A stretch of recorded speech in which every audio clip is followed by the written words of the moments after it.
দেশজুড়ে সকাল সন্ধ্যা হরতাল চলছে। হরতালে সকালেই উত্তপ্ত হয়ে ওঠে নারায়ণগঞ্জের চাষারা।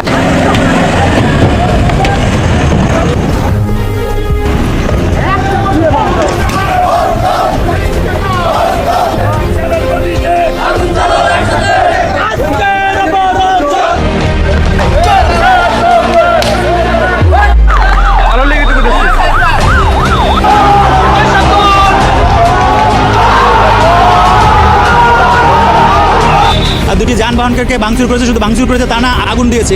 আমরা আমাদের পুলিশের বেশ কয়েকজন পুলিশ সদস্য আহত আছে, প্রায় 8-10-12 জন। শেখ হাসিনার আহ্বানে 16 ডিসেম্বরের আগেই দেশের বিভিন্ন জেলায় বিক্ষোভ মিছিল ও হরতাল কর্মসূচি পালন করছে আওয়ামী লীগের নেতাকর্মীরা। রাজধানী রাজশাহী, ধানমন্ডি সহ বগুড়া, নোয়াখালী, চট্টগ্রামে চলছে হরতাল ও ভাঙচুর। নেতাকর্মীরা বলেন, অবৈধ ইউনূসের পতন না হওয়া পর্যন্ত আমরা বিক্ষোভ মিছিল ও হরতাল অব্যাহত রাখবো। এক পর্যায়ে তারা ঘোষণা দেন, এটা আমাদের অস্তিত্বের লড়াই, হয় এদেশে অবৈধ ইউনূস থাকবে, না হয় আমরা থাকবো। বিজয় মাস ঘিরে 16 ডিসেম্বরের আগ পর্যন্ত আমাদের এই আন্দোলন চলবে। এবার হয় এসপার, না হয় ওসপার। সহিংসতা ঘটেছে মানিকগঞ্জেও।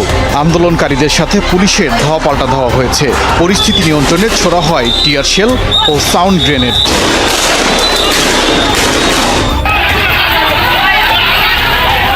কুমিল্লায় আন্দোলনকারীদের ধাওয়া দিয়েছে বিরোধীরা।